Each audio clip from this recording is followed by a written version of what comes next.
¿Comprarías una mansión de 500 metros cuadrados por solo $1? Suena como el negocio del siglo, ¿verdad?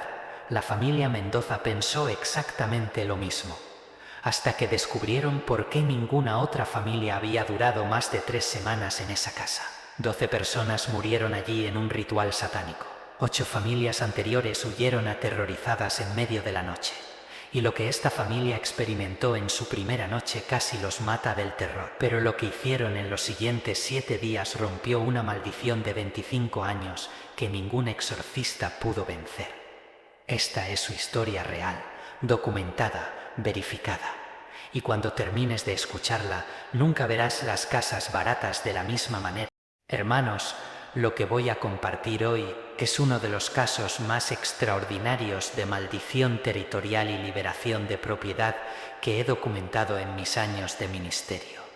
Es la historia de la familia Mendoza de Medellín, Colombia, quienes compraron lo que parecía ser la oportunidad inmobiliaria del siglo.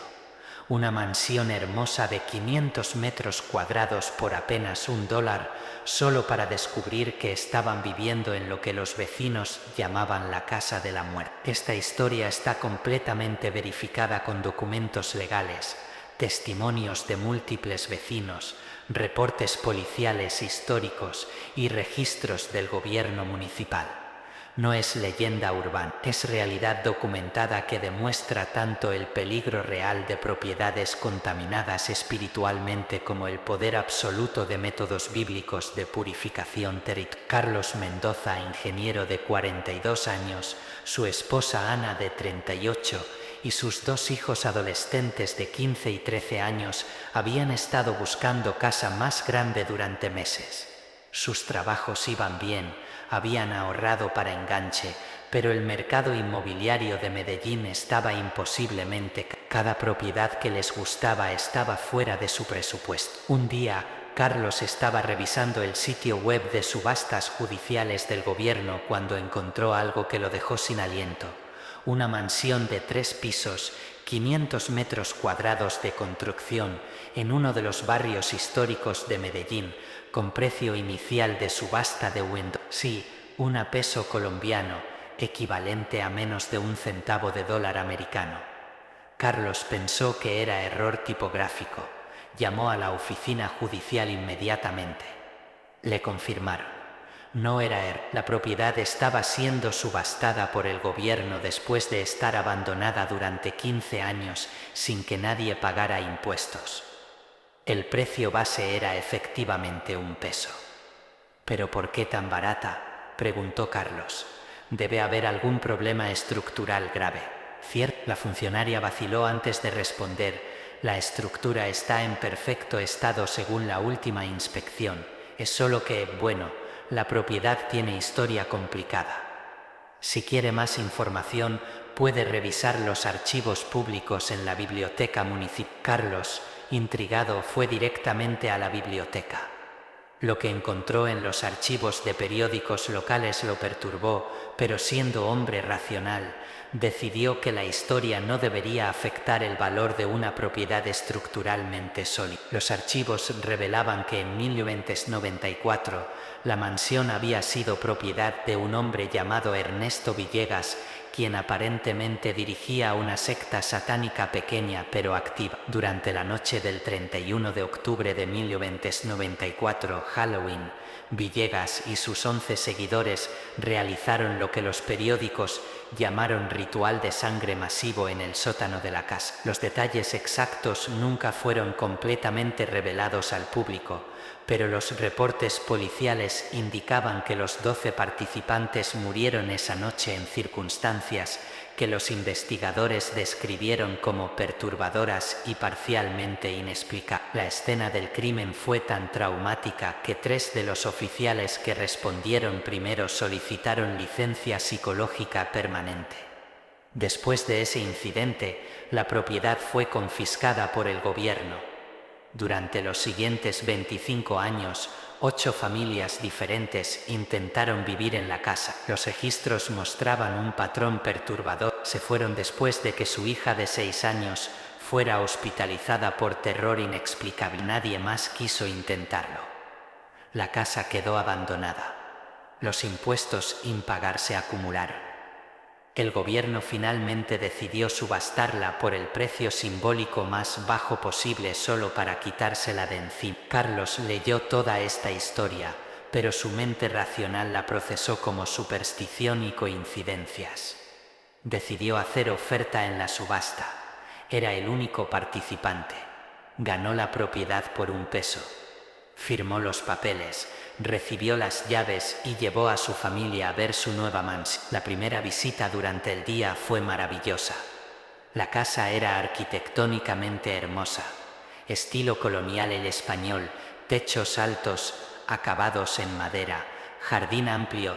Sí, necesitaba limpieza profunda y reparaciones menores por años de abandono, pero nada estructural. Carlos y Ana estaban emocionados. Los niños corrían explorando las habitaciones. Parecía el hogar perfecto. Decidieron mudarse inmediatamente mientras hacían las reparaciones gradualmente. Contrataron equipo de limpieza profesional que trabajó durante 3 días limpiando cada rincón. Los trabajadores reportaron algunas cosas extrañas, herramientas que desaparecían y aparecían en lugares diferentes, sensación constante de ser observado, temperaturas inexplicablemente frías en ciertas áreas, pero Carlos atribuyó esto a casa vieja con problemas de aislamiento y trabajadores supersticiosos. La familia se mudó oficialmente el viernes 3. Ana notó la fecha y le pareció gracioso. Casa embrujada en viernes 13, bromeó. Las primeras horas fueron normales. Desempacaron cajas, organizaron muebles, ordenaron cocina. Los niños eligieron sus habitaciones, ambos en el segundo piso. Carlos y Ana tomaron el dormitorio principal en el tercer piso. Nadie quería el sótano, así que decidieron usarlo como bodega. Cenaron juntos alrededor de las 8 p.m., agotados pero felices. Se fueron a dormir temprano alrededor de las... Carlos recuerda mirar su reloj antes de quedarse dormido, 10:47 p.m. Exactamente a las 3 a.m., toda la familia despertó simultáneamente por un sonido que Carlos describió como 1000 personas susurrando al mismo tiempo. El sonido venía de todas partes y de ninguna parte. Las paredes mismas parecían estar susurrando. Carlos y Ana saltaron de la cama y corrieron a las habitaciones de sus hijos. Los encontraron aterrorizados, señalando hacia las paredes donde ante los ojos de toda la familia comenzaron a aparecer marcas de arañazos. Como si garras invisibles estuvieran rasgando el papel tapiz desde adentro de las paredes. Entonces escucharon el sonido que nunca olvidarían, una voz profunda, grave, definitivamente no humana, saliendo del sistema de intercomunicación de la casa, que ni siquiera sabían que existía, diciendo en español perfecto: «Salgan de nuestra casa. Esta tierra fue consagrada a nuestro maestro. Ustedes no pertenecen aquí. Si no se van voluntariamente, los sacaremos por fuerza». Carlos, aunque aterrorizado, intentó mantener calma. Reunió a su familia en el dormitorio principal y trabó la puerta. «Son solo sonidos de casa vieja», insistía, aunque ni él mismo se lo creía. Pero las manifestaciones continuaron. Objetos comenzaron a levitar, primero pequeños como libros y marcos de fotos, luego muebles completos. Una silla voló a través de la habitación y se estrelló contra la pared a centímetros de la cabeza de Ana. Los niños gritaban. Ana lloraba. Carlos tomó su teléfono para llamar a la policía, pero descubrió que no había señal a pesar de que acababa de revisar sus mensajes antes de dormir y tenía cobertura completa. Entonces todas las luces de la casa se apagaron simultáneamente. En la oscuridad absoluta, escucharon pasos pesados subiendo las escaleras hacia el tercer piso. Paso por paso, lento, deliberado, acercándose a su puerta. La temperatura de la habitación bajó tan drásticamente que podían ver su aliento. La puerta trabada comenzó a temblar violentamente, como si algo del otro lado la estuviera golpeando con fuerza sobrehumana. Carlos, en ese momento de terror absoluto, hizo lo único que se le ocurrió: Comenzó a orar en voz alta. No era particularmente religioso, pero había sido criado católico y recordaba oraciones básicas. Empezó con el Padre Nuestro. El momento que pronunció Padre Nuestro que estás en los cielos, el golpeteo en la puerta se intensificó furiosamente, pero Carlos continuó, elevando su voz sobre el ruido. Cuando llegó a líbranos del mal, escucharon un rugido de furia sobrenatural que hizo temblar las ventanas. Luego silencio, las luces volvieron, la temperatura regresó a normal, los pasos se detuvieron, la familia se quedó abrazada temblando hasta que amaneció. En el momento que había luz suficiente afuera, Carlos tomó a su familia y salieron corriendo de la casa. No se llevaron nada, solo salieron. Se hospedaron en hoteles Carlos sabía que no podían simplemente abandonar la propiedad. Ahora era legalmente suya y responsable de ella. Pero también sabía que no podían vivir allí en esas condiciones. Al día siguiente, Carlos comenzó a contactar gente que pudiera ayudar. Primero llamó a sacerdote de la parroquia local. El padre Miguel vino, escuchó la historia y accedió a realizar bendición de la casa. La bendición fue un desastre. El padre Miguel apenas había comenzado el ritual cuando todos los objetos en la sala comenzaron a volar violentamente. Una Biblia fue arrancada de las manos del sacerdote y lanzada contra la pared con tal fuerza que se desintegró. El sacerdote salió corriendo, admitiendo honestamente: hay fuerzas aquí más allá de mi capacidad. Necesitan exorcista especializado. Carlos contactó al exorcista diocesano oficial. Este sacerdote tenía 30 años de experiencia en liberación. Llegó con equipo completo, agua bendita, reliquias, equipo de grabación. El exorcismo duró 6 horas. Al final el exorcista confesó a Carlos: he expulsado demonios de personas, pero esto es diferente. No son solo entidades presentes. Esta tierra misma está contaminada. El ritual de sangre que se realizó aquí hace décadas creó maldición terturial que no puedo romper con métodos tradicionales de exorcismo. Carlos estaba desesperado. Había invertido todo en esta propiedad. No podían devolverla, no podían venderla, no podían vivir en ella. Estaba atrapado. Fue entonces que un vecino anciano, don Alberto, quien había vivido en la calle durante 60 años, se acercó a Carlos. He visto a 8 familias huir de esa casa, le dijo, pero conozco a alguien que puede ayudar, un pastor evangélico que estudia liberación terturial bíblica. Su método es diferente, no usa rituales católicos tradicionales, sino métodos directamente de la Biblia. Carlos, sin otras opciones, contactó al pastor. Ese pastor era yo. Cuando visité la propiedad, inmediatamente sentí la opresión espiritual. El aire mismo se sentía pesado, contaminado. Pero también sabía que ninguna maldición es permanente cuando se aplican métodos bíblicos correctos. Le expliqué a Carlos que lo que necesitaba no era exorcismo de entidades individuales, sino purificación terturial completa. Limpiar la tierra misma de la contaminación espiritual causada por el derramamiento de sangre ritual. Le enseñé el método del cerco de Jericó basado en Josué capítulo. Cuando los israelitas necesitaban conquistar Jericó, una ciudad contaminada por idolatría y pecado, Dios les dio instrucciones específicas. Marchar alrededor de la ciudad durante 7 días, con sacerdotes tocando trompetas, y en el 7º día dar 7 vueltas y gritar. Las murallas cayeron sobrenaturalmente.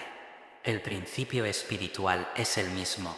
Cuando tierra está contaminada, debe ser reclamada mediante acto de fe que declare autoridad de Dios sobre ese territorio. Aquí está el protocolo exacto que seguimos durante 7 días. Días 1 a 6. Carlos, Ana, yo y 2 hermanos cristianos caminamos alrededor del perímetro completo de la propiedad, una vez cada. Mientras caminábamos, recitábamos específicamente Josué 1:3. Todo lugar que pisare la planta de vuestro pie será vuestro. También declarábamos en voz alta: Esta tierra pertenece a Jesucristo. Toda maldición terturial queda rota. Todo espíritu inmundo debe salir ahora. Durante estos días, las manifestaciones dentro de la casa se intensificaron como nunca. Los vecinos reportaban escuchar gritos sobrenaturales. Luces se prendían y apagaban locamente, pero no entramos a la casa, solo caminamos el perímetro. Día 7. Este fue el día crítico. Caminamos alrededor de la propiedad 7 veces, no una. En la séptima vuelta, todos gritamos al unísono: las murallas de esta maldición caen ahora en el nombre de Jesús. Lo que sucedió después fue presenciado por más de 20 vecinos. Hubo un sonido como trueno, aunque el cielo estaba despejado. Todas las ventanas de la casa se abrieron simultáneamente con fuerza explosiva. Un viento helado salió de la casa como si algo masivo estuviera siendo expulsado. Y luego, silencio total. La opresión había desaparecido. Entramos a la casa. La temperatura era normal. El aire se sentía limpio. La presencia maligna había sido completamente expulsada. Esa fue hace 3 años. La familia Mendoza vive felizmente en esa casa hasta hoy. No han experimentado ni un solo incidente paranormal desde el día siguiente. Sus vidas han prosperado. Carlos recibió ascenso en su trabajo. Los niños mejoraron sus calificaciones dramáticamente. Ana abrió su propio negocio exitoso desde casa. La casa que nadie quería por $1 ahora está valorada en más de 3. Pero Carlos no tiene intención de vender. Es nuestro hogar, dice. Dios nos lo dio y Él lo purificó. Hermanos, la lección aquí es clara. Tierra puede ser contaminada espiritualmente, especialmente por derramamiento de sangre, rituales satánicos o pecados graves repetidos en un lugar, pero ninguna maldición terturial es permanente cuando aplicamos métodos bíblicos de purificación. Si compraron propiedad con historia oscura, usen el método del cerco de Jericó. Si no pueden caminar 7 días, al menos háganlo 3 días. Declaren autoridad de Cristo sobre la tierra, únanla con aceite. Proclamen escrituras de conquista terturial. Números 35-33. Dice: no contaminaréis la tierra donde habitáis, porque esta sangre contaminará la tierra, y la tierra no será expiada de la sangre que fue derramada en ella, sino por la sangre del que la derramó. La sangre de Jesús es más poderosa que cualquier sangre derramada en ritual satánico. Su sangre purifica. Su nombre tiene autoridad sobre todo territorio. La familia Mendoza es prueba viviente. Lo que el enemigo contamina, Dios puede purificar completamente. Que el Señor de toda la tierra limpie sus hogares y establezca su paz en cada propiedad. En el nombre poderoso de Jesús.